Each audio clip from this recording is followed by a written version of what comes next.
Hey friends, welcome back to the channel. Today we're going to give a review of the Voyagaire Lodge Houseboats boat rental. Let's go.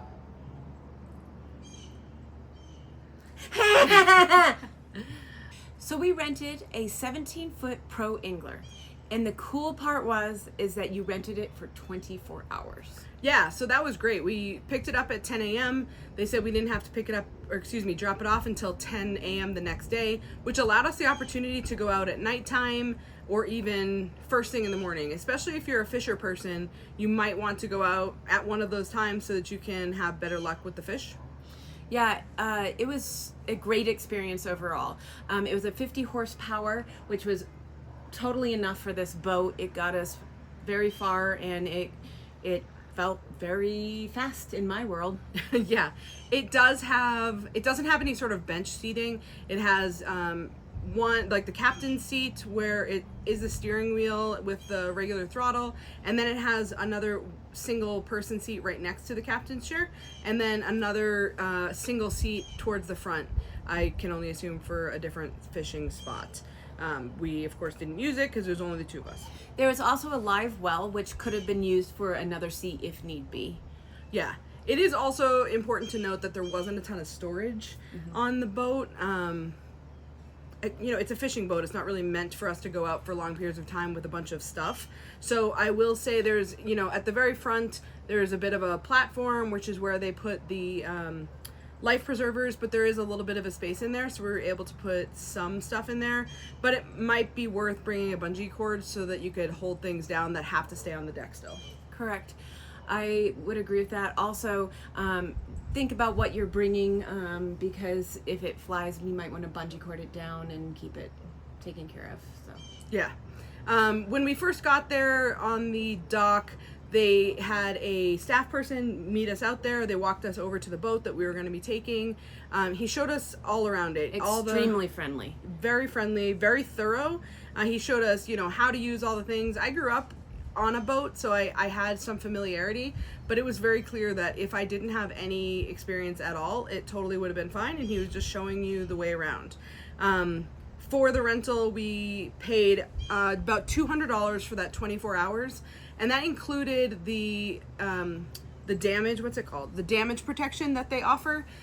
It's not required to buy the damage protection, but it was only $10 for the 24 hours, which in my mind was super worth it, given that we had never been on these lakes, this series of lakes that we were going to be driving on. And it is so large, and you don't know when there's a rock, and you don't know that kind of stuff, which we didn't have any problems with rocks, but I think the damage protection would be totally worth it because of that. I mean, as he was showing around the boat, he said, okay, well, I need to make sure we take a look at the prop before you go out. We'll take some pictures of it so that you have a good idea of what it looked like when you left and then when it comes back.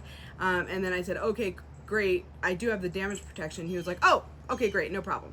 So obviously that's sort of part of it. Like, they understand that you're going to hit some rocks, so they build that into the price of things. So I thought that was a really good thing. Yeah, for sure. I think also they were super great about informing us of all that. The one thing that I think was lacking is that this water area is so large that it would take you 8 hours to get across with one portage. The only downfall was that they didn't provide us with a map, and this is such a large lake system. They said it would take 8 hours to get from one end to the other, and with one portage. And so we've experienced large lakes, but nothing near this size. So knowing where you're at was really hard. So since we didn't have a map, we went in and got one from the gift shop, but unfortunately it was $11. So you might want to look into that. The paper map came in handy, even though I also was informed about a very cool app called Navionics. It is a Garmin and goes off GPS, so even if you lose cell phone service, it still shows you where you're at, and it shows some of the rocks, and it shows right where you are in relation to the rest of the lake. Yeah, I mean, honestly, without that, we would have been stuck trying to figure out, okay, well, what island is that? Where are we exactly on this paper map? Which would have been ridiculous to try and figure out. Even when we were still in dock, he was pointing out, like, okay, that thing over there, that's actually an island. And we looked at it and we're like, that does not look like an island. It is so big. we couldn't wrap our heads around the fact that we were going to be actually driving around that to get to the narrows that we needed to drive through. And there's a whole bunch of narrows between each little lake. And so if I hadn't had that map or that GPS, I probably would have been like, we're in the narrows, we're almost back. But there was like, we went through like 6 different narrows. So Yeah. And I will say there was a series of maybe 3 small lakes on our way out. We were headed to Kettle Falls. And before we left, the staff member did tell us that we're going to get to a larger lake. And at that larger lake, it's going to, it will have its own sort of weather pattern. So it might be really rough waters. And it was. It was really rough waters. It was white caps and it was scary. So we ended up not going any further, but it worked out just fine. There was so much to see on the other lakes that weren't so crazy with the weather. We were able to drive around. We felt safe the whole time once we turned around. So I really feel like the boat experience was really, really worth it. And we even made it to Canada according to the GPS. Yeah, we did. Yeah, we did. So there's other boats you can get while you're there. Yeah. This was just the one boat that we ended up with.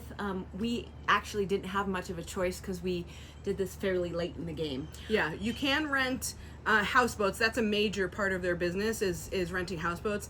They have 5 or 6 different sizes and price points that you could rent. I will note that most of them have water slides off the back, which sounds wicked fun to me. Anyway, they also have rentals of canoes, paddle boards. Sorry, I have a list right here so I can make sure to give you the right information. They had a single kayak as well as a tandem kayak, as well as other fishing boats, even those sort of smaller aluminum boats where you might sit in the back with the motor going.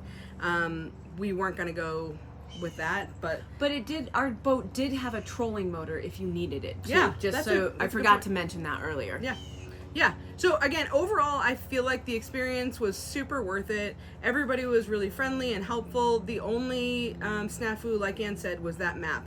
Why that's not included, why they don't give them a map to the people who are going out on the water with their boats is unclear to me. But you could get one, so that worked out fine. And or even if they just said, hey, download this app, you don't have to buy a map, just download this app. But they didn't give any of that until Anne asked about a map, so I thought that was a little bit also weird. That app was free for 2 weeks, so it's a free trial for 2 weeks. Yeah. Another thing that I thought was really nice of them is that they gave us information on the buoy system, and at one point in that large lake that Chrissy was talking about, the buoy system changes to the opposite side, so that was nice of them to inform us about that too. Yeah, it would have been really weird had we not known about that. So in any event, we would absolutely recommend boat rentals from Voyagaire. Highly recommend it. And certainly, honestly, I think that, paddleboarding and kayaking is fun, but you would not have gotten like anywhere in relation to seeing as much as we could. I don't even know if we would have gotten the Voyagaire National Park is why we were there, and you have to boat from this area out to that area, and I don't even know if we were kayaking or canoeing if we even would have made it to the national park. No, I don't think so either. I think you're right. So anyway, thank you so much for stopping by. We really appreciate it. Please like and subscribe, leave us a comment, tell us what you think, and we will catch you in the next video. Bye. Bye.